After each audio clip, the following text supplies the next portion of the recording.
अच्छा जी, we are starting with October November 2023 paper 12 again IGCSE and O level is the same, तो फर्क नहीं पड़ता।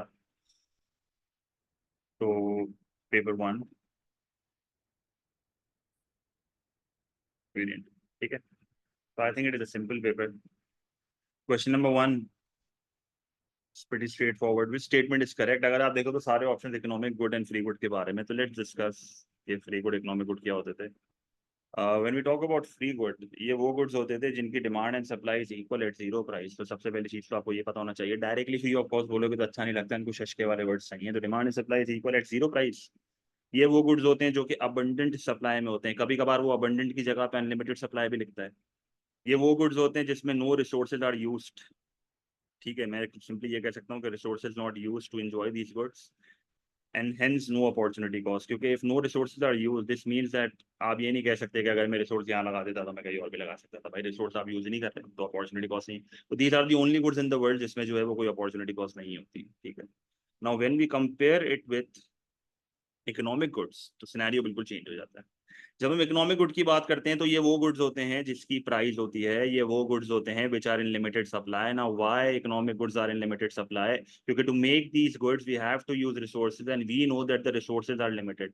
तो जाहिर सी बात है ये चीजें भी लिमिटेड होंगी, और जिधर रिसोर्सेज यूज हो रही है तो वहां पर अपॉर्चुनिटी कॉस्ट भी होगी। ये वो गुड्स होते हैं जिनकी मार्केट भी होती है। तो इकोनॉमिक गुड्स को दूसरे लफ्जों में प्राइवेट गुड्स भी कहते हैं, उसमें वही सारे फीचर्स होते हैं जो प्राइवेट गुड के होते हैं, ठीक है। बस स्पेशली आपको यहाँ पर ये पता होना चाहिए कि we use resources, there is an opportunity cost involve. So this is the main difference between free good and economic goods. So economic goods are not scarce. This is wrong. They are scarce. Economic goods have no opportunity cost. No, they have an opportunity cost. Free goods are scarce. No, free goods are unlimited or abundant in supply. Free goods have no opportunity cost because no resources are used. तो one का answer जो है वो D होगा, क्योंकि मुझे correct statement जो है वो उसको बतानी थी। Question number 2, the economy of country X is always on its production possibility curve. Now, if a country is on its production possibility curve, इसका मतलब all factors of production are being used. We are operating at the potential point. मतलब basically अगर मैं आपको graphically भी ये बना के दिखाऊं तो basically on the PPC operate करने का मतलब ये होता है कि this is good by, this is good X, this is A, this is B, this is origin. We are operating at this point. We are on the PPC. All resources are used. Full employment. All the existing resources are fully utilized. और मैं maximum output बना रहा हूँ जो मैं बना सकता हूँ। When will the goods and services produced of country X become more scarce? भाई गुड्स कब स्केर्स होंगे? जब आपका पीपीसी लेफ्ट पे शिफ्ट हो जाए और आपकी पॉपुलेशन बढ़ जाए, तो A is the right answer. Population बढ़ेगी तो you will need more goods and services, और अगर पीपीसी लेफ्टवर्ड शिफ्ट हो जाएगा, अगर पीपीसी लेफ्टवर्ड शिफ्ट हो जाएगा तो इससे क्या होगा कि हमारी कंट्री का पोटेंशियल कम होगा, पोटेंशियल कम होगा, पॉपुलेशन बढ़ जाएगी, मसला हो जाएगा, रिसोर्सेज है नहीं, गुड्स एंड सर्विसेज ज्यादा चाहिए, इकोनॉमी स्कार्सिटी फेस करेगी, चॉइस करनी पड़ेगी, सही है। तो टू का answer will B A. Question number 3, what is capital? अब इकोनॉमिक्स में आपको कैपिटल पता होना चाहिए। इकोनॉमिक्स में कैपिटल का मतलब होता है it is a human made resource, सही है। एग्जाम्पल मशीन्स, तो these are the only factors of production which arises from the operation of other factors of production. मतलब लेबर और लैंड वगैरह जब सब मिलकर काम करते हैं ना तो कैपिटल मिलता है, और फिर इस कैपिटल वगैरह ये दोनों के साथ मिलकर फिर ये लोग काम करते हैं, तो एंटरप्रेन्योर इनको कंबाइन करके प्रोडक्शन करता है, ठीक है। कैपिटल की आपको एक इंपॉर्टेंट चीज यहाँ पर पता होनी चाहिए। बच्चा बोलता है यार ऐसे तो दुनिया में हर चीज ह्यूमन मेड है जो भी हम यूज कर रहे हैं, जैसे फोन जो है, फोन भी ह्यूमन मेड है, ऐसा ही है ना। तो आपको यहाँ पर इस चीज को समझना है, मतलब ये नहीं कह रहा मैं ह्यूमन मेड है, मतलब मशीन से भी बनता है, and machine is also human made. तो इनडायरेक्टली मैं आपको बता रहा हूँ, पर कहने का मकसद ये है कि आपको कैपिटल की एक बहुत इंपॉर्टेंट कैरेक्टरिस्टिक आपको पता होनी चाहिए कि capital is a factor of production which is used for further production. Capital एक ऐसा फैक्टर ऑफ प्रोडक्शन है which is used for further production, clear है। मतलब ये एक ऐसा फैक्टर ऑफ प्रोडक्शन है जिससे आप फर्दर प्रोडक्शन करते हो, जिससे आप फर्दर गुड्स एंड सर्विसेज बनाते हो, क्लियर है ये चीज, तो मसला। So the ability to organize the factors of production, we are talking about enterprise, सही है। पेमेंट जो होती है वो कैपिटल की इंटरेस्ट होती है, बिल्कुल सही कह रहे हो। The energy use in the production, no. The factory use in the production, yes, because it will be used for further production. The money invested in a firm, this is the most common mistake students do. भाई money invested in the firm जो है ना वो accounting definition of capital होती है, ठीक है। ये अकाउंटिंग डेफिनेशन ऑफ कैपिटल है। Question number 4, what are the features of a market economy? Now a market economy एक ऐसी इकोनॉमी होती है जहां पर सिर्फ और सिर्फ जो है वो प्राइवेट सेक्टर होता है, ठीक है। तो private ownership of factors of production yes, public ownership of factors of production no, no government, government allocation of production no because no government. ठीक है, मेरे पास आंसर यहाँ पर होगा सी। ठीक है, question number 5, public transport and cars are substitute goods. सही है, तो ऑल्टरनेटिव्स हैं, बहुत कॉमन सी बात है ये तो। The price of the public transport rises, अगर पब्लिक ट्रांसपोर्ट की प्राइस बढ़ेगी तो इसका मतलब ये हुआ कि लोग जो है वो गाड़ी पे सोच हो जाएंगे, तो पहले के मुकाबले में डिमांड फॉर कार बढ़ जाएगी। और गाड़ी के लिए ये एक नॉन प्राइस फैक्टर है, तो गाड़ी का demand curve will shift to the right, क्योंकि गाड़ी की प्राइस में तो चेंज ही नहीं आ रहा। सही है, तो what will happen to the demand for cars, it will contract and extend. No, contraction extension का मतलब ये होता है कि गाड़ी की डिमांड कर्व में मूवमेंट आ रही है, मूवमेंट नहीं आएगी क्योंकि गाड़ी की तो प्राइस ही चेंज नहीं हो रही, पब्लिक ट्रांसपोर्ट की प्राइस चेंज हो रही है, जिसकी वजह से गाड़ी की डिमांड पे इफेक्ट आ रहा है। तो इट विल इंक्रीज, इंक्रीज और डिक्रीज के वर्ड कब यूज होते हैं, जब शिफ्ट आता है डिमांड कर्व में, तो it will shift to the right. तो always remember as an O level student आपको ये चीज पता होनी चाहिए। मैं तो अपने जब ग्रेड 9 पढ़ाता था ना, तो मैं तो ग्रेड 9 के बच्चों को भी ये सिखाता था, मेरे ग्रेड 9 के बच्चों को भी पता होगा ये, जब मैं पढ़ाता था ग्रेड 9, अभी तो मैंने छोड़ दिया है, तो मैं नहीं पढ़ाता ग्रेड 9 को। उस टाइम पे कॉन्ट्रैक्शन, एक्सटेंशन और इंक्रीज डिक्रीज ऐसे कॉन्सेप्ट्स होते हैं जो कि आपको यहाँ पर पता होने चाहिए। ठीक है, कॉन्ट्रैक्शन एक्सटेंशन जो है वो प्राइस जब चेंज होती है तो वर्ड यूज होते हैं, डिमांड कर्व में मूवमेंट के लिए ये वर्ड यूज होते हैं। पर जब डिमांड कर्व शिफ्ट होता है या नॉन प्राइस फैक्टर की वजह से जब कुछ होता है तो we use the word increase and decrease. अब यहाँ पर जो है वो ऑल्दो क्वांटिटी ऑफ कार तो बढ़ रही है, पर यहाँ पर एक्सटेंशन थोड़ी होगी, यहाँ पर इंक्रीज होगा क्योंकि demand curve is shifting to the right. Extension तो तब होती है जब गाड़ी की प्राइस कम हो जाती। सही है, तो समझना है इस बात को, बड़ा बेसिक कॉन्सेप्ट है, बहुत कॉमन मिस्टेक बच्चे करते हैं। डिक्रीज नहीं हो सकता, डिक्रीज का मतलब है लेफ्टवर्ड शिफ्ट हो रहा है। हाँ, अगर पब्लिक ट्रांसपोर्ट की प्राइस फॉल हो जाती फिर मैं कह सकता था हाँ भाई डिक्रीज हो रही है गाड़ी की डिमांड। सही है, question number 6, the market of four products are all in equilibrium. ठीक है भाई, डिमांड एंड सप्लाई जो है वो इक्वल है। The table gives the value of the price elasticity of supply for each product. तो पीईएस की यहाँ पर जो है वो बात हो रही है। The demand for each product shifts to the right by 5,000 units at all prices. Which product will have the largest price increase? So largest price increase, तो एक बात तो क्लियर है कि जब डिमांड बढ़ेगी तो मार्केट में जो है वो शॉर्टेज होगी और उस शॉर्टेज की वजह से प्राइस बढ़ेगी।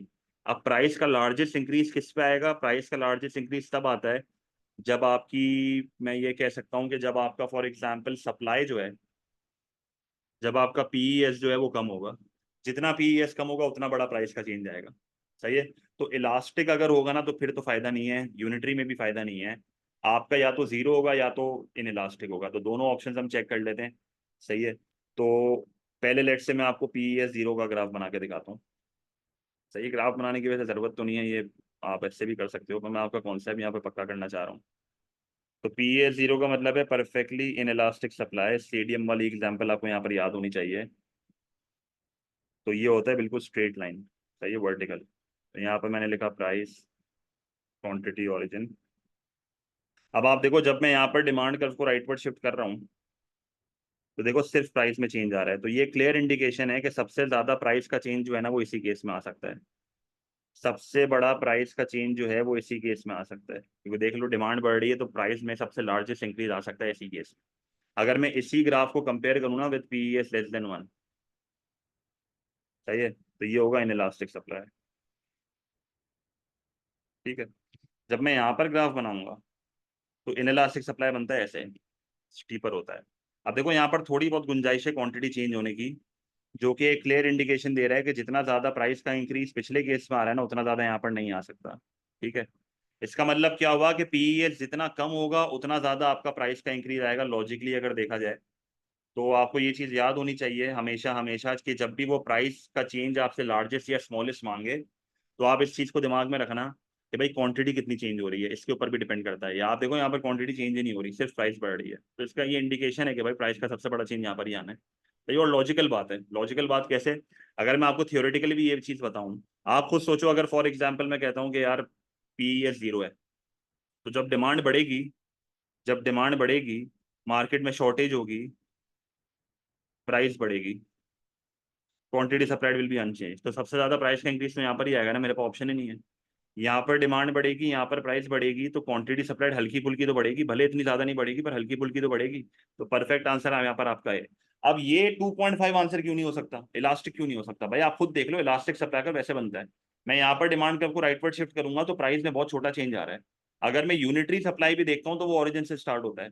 यहाँ पर भी अगर मैं डिमांड कर्व को राइटवर्ड शिफ्ट करूंगा तो इतना प्राइस में चेंज नहीं आएगा जितना यहाँ पर आ रहा है। सही है, तो सबसे ज्यादा प्राइस का चेंज जो है वो ऑप्शन ए में आएगा, जेंडर P S is zero, perfectly inelastic supply. Question number 7। Question number 7 में ये हमसे पूछ रहा है what is the value of the PED for a product if total revenue remains the same and the price is reduced. तो simple straightforward case of PED is equals to 1 है ये।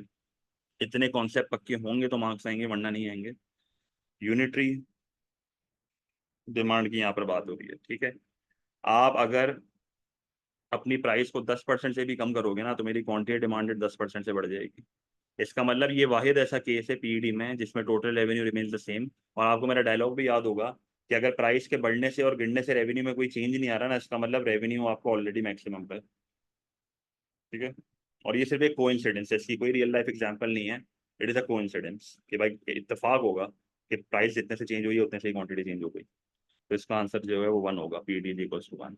अब मेरा आंसर अगर 0 होता तो 0 का मतलब क्या है? 0 का मतलब तो ये है कि तुमने प्राइस 10% से कम करी, quantity demand remains the same, तो तुम्हारा टोटल रेवेन्यू भी 10% से कम हो जाएगा। ये कौन सा केस होता है? ये परफेक्टली इनइलास्टिक डिमांड वाला केस होता है, याद है? सही है। बिटवीन 0 एंड 1 का मतलब क्या है? बिटवीन 0 एंड 1 का मतलब है इनइलास्टिक डिमांड, ठीक है। तो इनइलास्टिक डिमांड के केस में भी यही होता है कि प्राइस तुम ज्यादा से गिराओगे, क्वांटिटी कम से बढ़ेगी, रेवेन्यू ओवरऑल कम हो जाएगा। तो ये इनइलास्टिक डिमांड होता है। इनइलास्टिक और परफेक्टली इनइलास्टिक डिमांड में फर्क किस चीज का होता है? क्वांटिटी का। यहाँ पर क्वांटिटी चेंज नहीं होती, यहाँ पर हल्की फुल्की चेंज होती है। तो यहाँ पर अगर 10% से प्राइस गिर रही है तो रेवेन्यू भी 10% से गिरता है, पर यहाँ पर अगर फॉर एग्जाम्पल 10% से प्राइस गिर रही है तो रेवेन्यू शायद 8% से गिरेगा, प्रोपोर्शनेट चेंज नहीं आएगा। और ग्रेटर देन 1 का मतलब क्या होता है कि we are talking about elastic demand. सही है।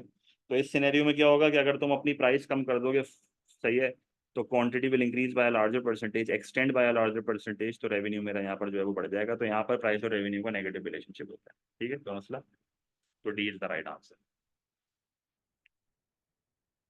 Question number 8. The owner of hotel in Malaysia finds that the PED for accommodation in the area is 1.7 -1। Minus का साइन तो वैसे इग्नोर करते हैं, लॉ ऑफ डिमांड को रिप्रेजेंट कर रहा होता है। If the hotel owner decreases the price by 5%, how would the demand for the room change? तो सिंपल PED का फॉर्मूला यहाँ पर आपका लगेगा।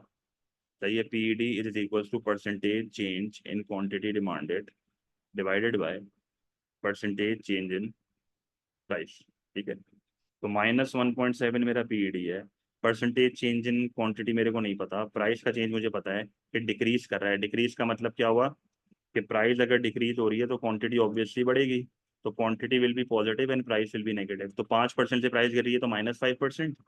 5 को जब मैं 1.7 से मल्टीप्लाई करूंगा तो मेरे पास आंसर आएगा 8.5। परसेंट के साइन को हटा के मल्टीप्लाई करना, क्योंकि परसेंट परसेंट वैसे भी ऊपर नीचे कैंसिल आउट हो जाता है, ठीक है। तो 5 मल्टीप्लाई बाय 1.7, तो यहाँ पर मेरे पास आएगा +8.5%, फिर आप लगा दो। तो जब मैं 8.5% डिवाइड बाय 5% करूंगा ना तो मेरे पास आंसर -1.7 आएगा, ठीक है।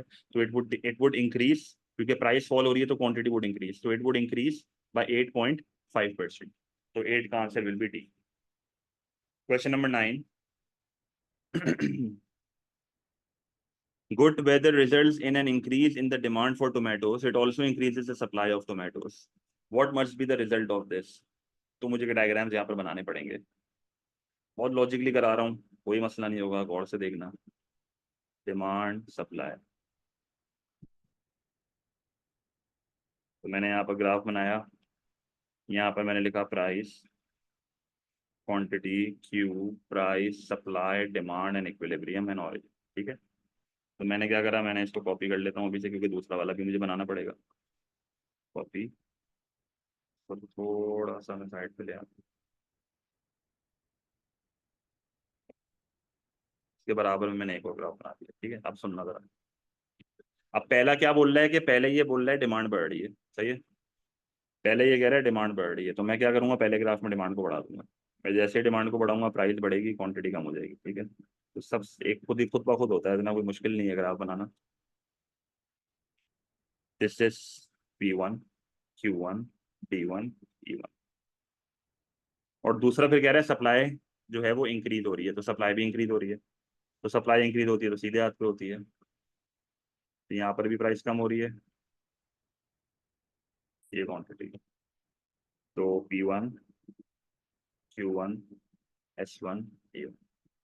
अब आप एक चीज यहाँ पर नोट करो कि यार प्राइस का मसला है, प्राइस का मसला है। क्यों प्राइस का मसला है? यहाँ पर प्राइस बढ़ रही है, यहाँ पर प्राइस कम हो रही है, तो prices will fall, prices will rise, no prices will be uncertain, we do not know कि कौन सा चेंज कितना आ रहा है।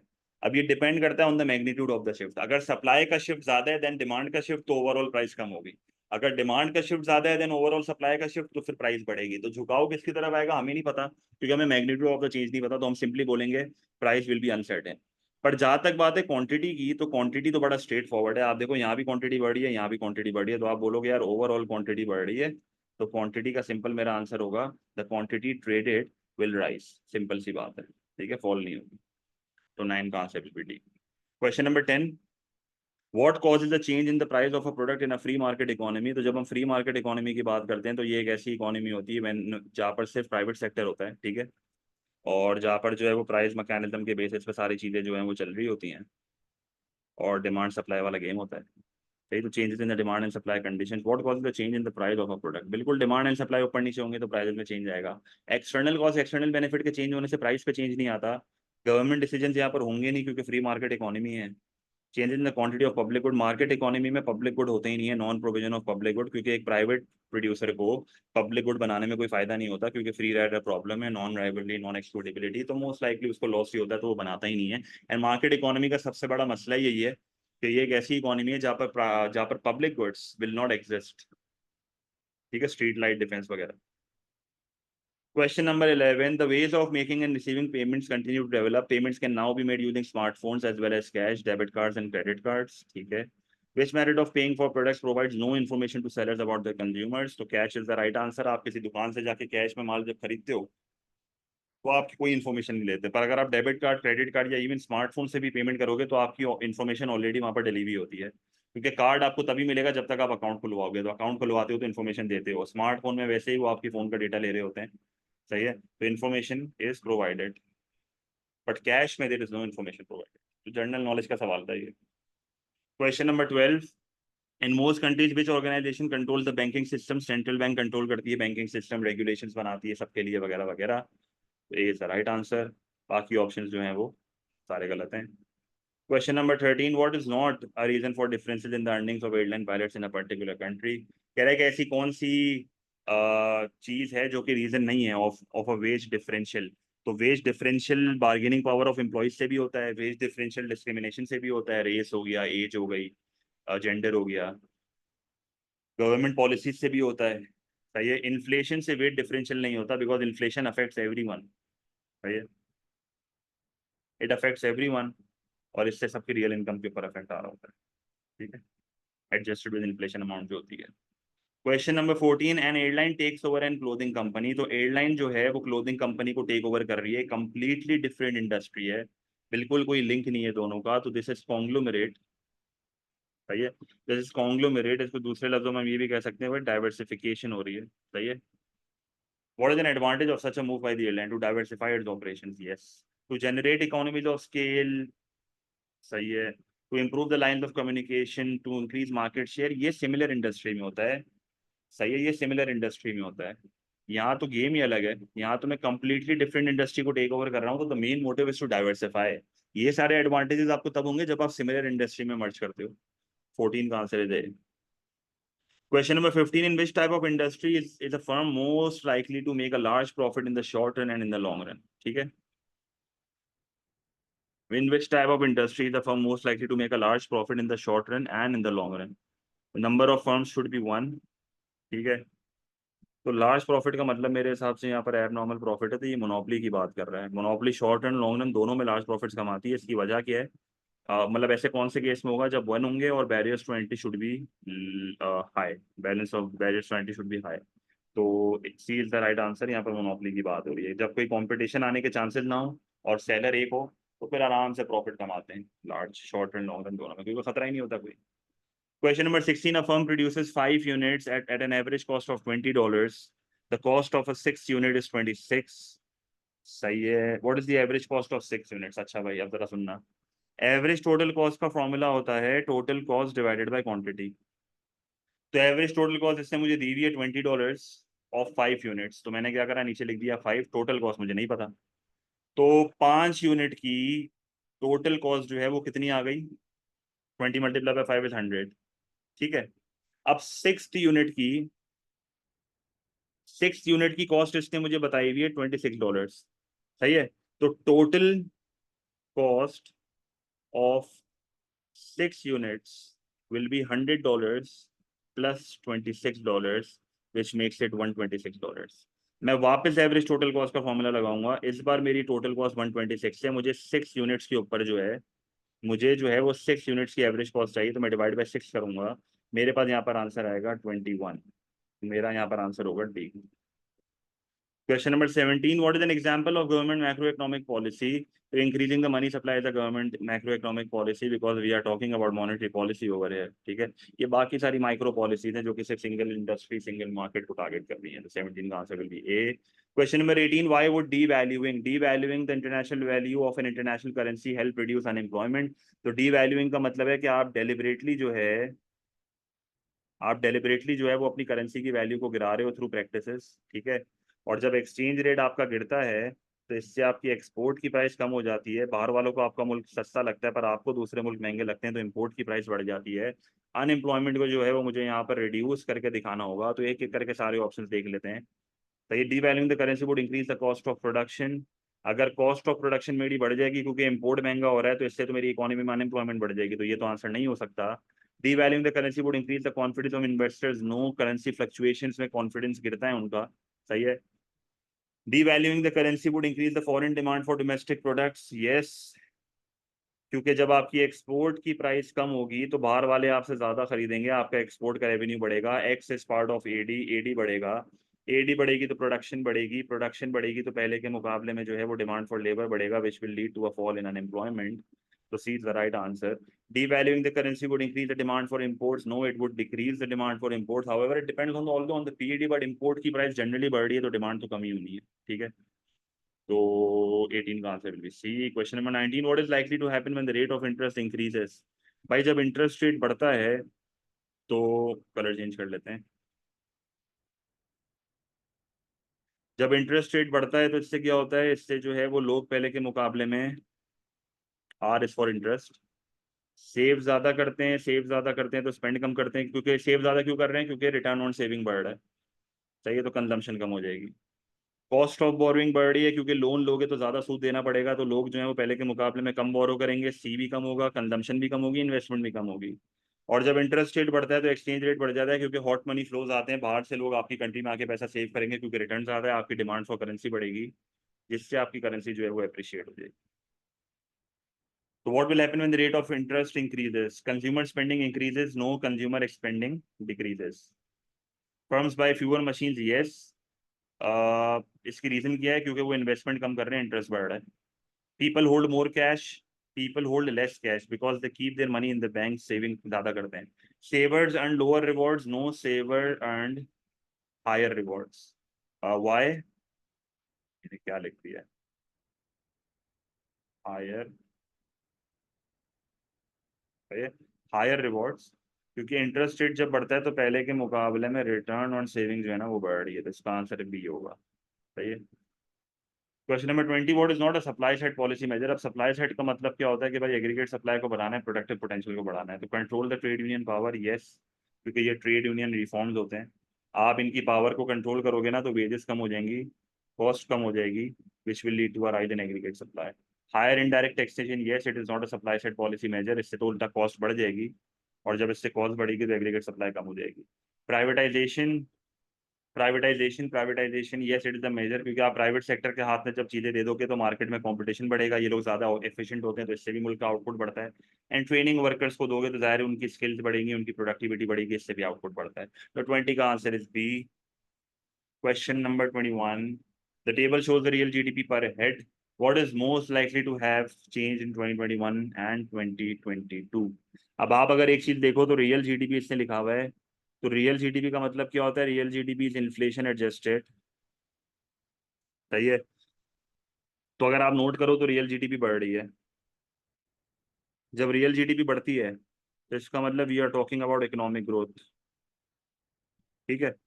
तो incomes were distributed more evenly, not necessary. Normally हम यही कहते हैं कि जब एक इकोनॉमी में इकोनॉमिक ग्रोथ आती है ना, तो इवनली डिस्ट्रीब्यूट नहीं होती, लेस इवनली होती है। ठीक है। There was more activity in the informal economy. अब इनफॉर्मल इकोनॉमी में अगर ज्यादा एक्टिविटी हो भी रही है तो इससे फर्क क्या पड़ेगा, क्योंकि ये तो जीडीपी में रिकॉर्ड ही नहीं होता। ठीक है। तो ये भी नहीं हो सकता, ये भी नहीं हो सकता। The living standards of people improve, yes, because they will be earning more. तो this is the most accurate answer. The rate of inflation increased. अगर आप देखो तो इन्फ्लेशन एडजस्टेड जो अमाउंट होती है वो क्या होती है, वो रियल होती है। अब मुझे यहाँ तक ये समझ आ रहा है कि अगर इन्फ्लेशन बढ़ता ना तो रियल जीडीपी कम होता है। यहाँ पर तो रियल जीडीपी बढ़ रहा है, इसका मतलब इन्फ्लेशन कम हो रही है। ठीक है। तो रियल जीडीपी कम होता अगर इन्फ्लेशन बढ़ता ना। तो 21 का आंसर है C. Question number 22, which change to physical policy. Physical policy वो पॉलिसी होती है जहां पर दो टूल्स होते हैं, गवर्नमेंट स्पेंडिंग एंड टैक्सेशन। सही है।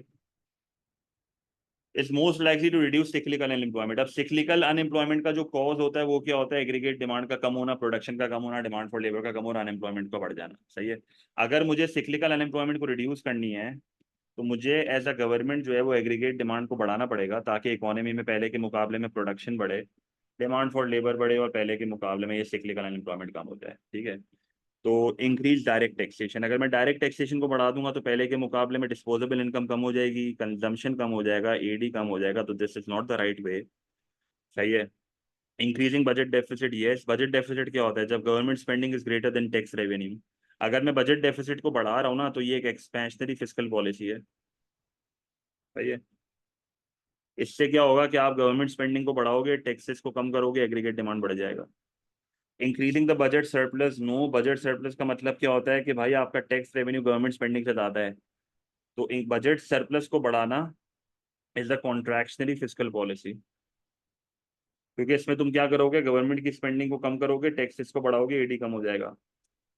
Increasing the money supply, no, क्योंकि मनी सप्लाई का चेंज होना इज द मॉनेटरी पॉलिसी। 22 का answer will be B. Question number 23, what must have happened in a country when it experienced an annual rate of inflation of 100%? 100% का मतलब है inflation actually हमारी double हो चुकी है। ठीक है। तो इससे क्या होगा, the money supply double, no. The price level halved, no. Halved, no.